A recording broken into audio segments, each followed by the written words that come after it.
दोस्तों, मेरा नाम राशिद ज़हीर है और आप देख रहे हैं मेरा न्यूज़ चैनल जिसका नाम है न्यूज़ 9 टीवी। ये जो फर्रा नज़र आ रहा है आपको, मॉरिशस सरकार का है।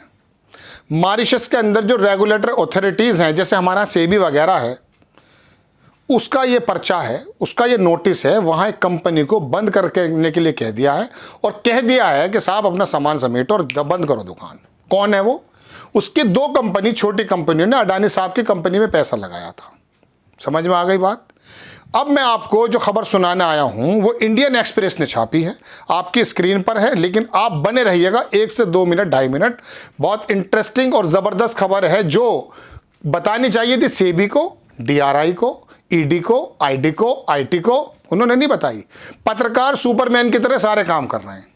इंडियन एक्सप्रेस में खबर छापी कि जो मनी लॉन्ड्रिंग लॉ है, वहां पर एक फर्म जो है मॉरिशस में, उसका जो लिंक था अडवाणी के उसमें था, उसका लाइसेंस निरस्त कर दिया गया। यहां तक बात समझ में आ गई?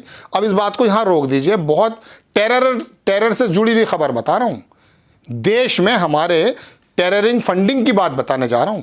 यह खबर है के मुताबिक, मैं आरोप नहीं लगा रहा हूं, जो खबर है वो बताऊंगा।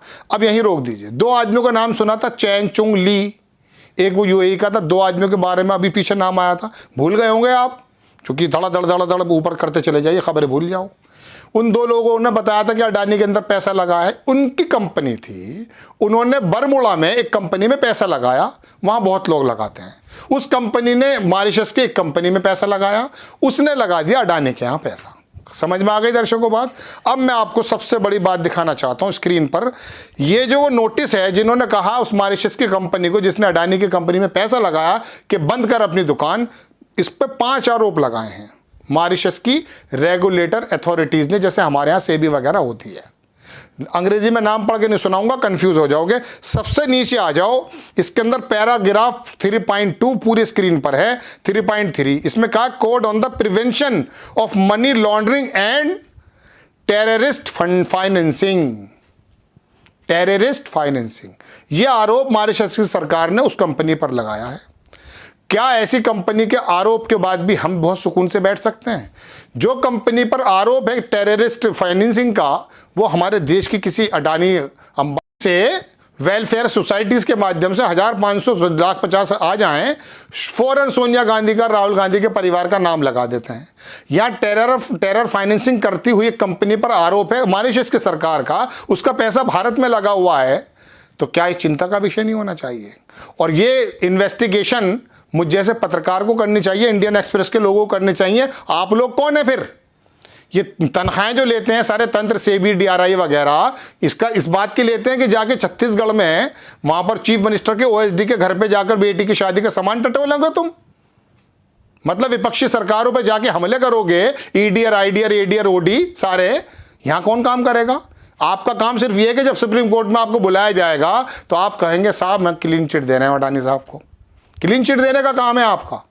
दर्शकों, बहुत बड़ी खबर, अडानी साहब पर कोई आरोप हम नहीं लगा रहे, हम सरकार पर भी कोई आरोप नहीं लगा रहे, लेकिन बाहर जो देश में चल रहा है, मॉरिशस की सरकार की जो है अपनी एक यहाँ की कंपनी को लाइसेंस निरस्त कर देती है और वो पैसा यहाँ लगता है, उस पर आरोप लगाती है। 5 आरोपों में से एक आरोप कि टेरर फाइनेंसिंग पे आप पैसा खर्च करते हैं, तो उस वक्त तो कान पर जूं रेंगनी चाहिए सबके, नहीं रेंग रही है।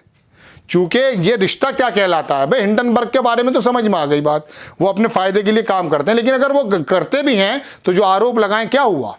लेकिन आप और मैं इतना जबरदस्त डाइजेशन रखते हैं कि 2014 से पहले अडानी खालू पर अगर वो 609 नंबर पर था, 2 नंबर पे आ गया कोरोना काल के बाद।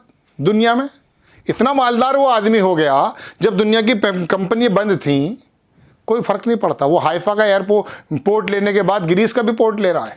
अभी प्रधानमंत्री जी भी गए थे ग्रीस। दर्शकों, बहुत बड़ी खबर, एक ऐसा वाकई ये चर्चा का विषय होना चाहिए उन बागड़ बिल्लों के मंच पर जिनको बैन किया है, लेकिन वो करेंगे नहीं, वो एंकर इसके बारे में बात नहीं करेंगे, क्योंकि उनका बाप ही अडानी है, उनके बाप ही ये सारे बिजनेसमैन हैं।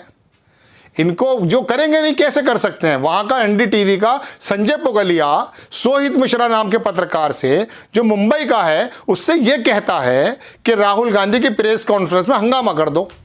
अब बताइए आप, जब मालिक का जो चैनल का जो सीईओ है वो इस तरह की बात कर रहा है, जैसे कि उस पत्रकार ने इस्तीफा दे दिया, इससे ज़्यादा खोल के बात क्या रख सकते हैं? ये रिपोर्ट क्या सोनिया गांधी के 10 जनपद से आई है या विपक्ष गठबंधन के कोई रेजोल्यूशन पास होकर आई है? ये तो मॉरिशस सरकार के लोगों ने दी है।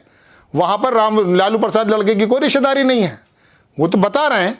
तो आपको अगर खबर आ गई है हमारे यहाँ चीन कब्जा करता तो अमेरिका बताता है, हमारे वहाँ तो ये कह दिया जाता संडे और जो है मंडे पड़ गया था, सैटरडे संडे, इसलिए लेट हो गए। दर्शकों, चिंता का विषय है। हमारा काम आपके सामने खबर रखना है, निष्पक्ष आधार पर सरकार से सवाल पूछने हैं। आपकी भी जिम्मेदारी बनती है कि सजग रहिए, छोटे छोटे मसलों में मत जाइए।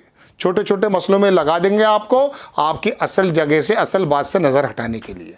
आपको खबर कैसी लगी अपनी राय कमेंट्स बॉक्स में ज़रूर दीजिए। चैनल को सब्सक्राइब कीजिए, शेयर कीजिए, यूट्यूब पर जाकर ज़रूर सब्सक्राइब कीजिएगा। नेक्स्ट टाइम मैं किसी खबर के साथ आता हूँ।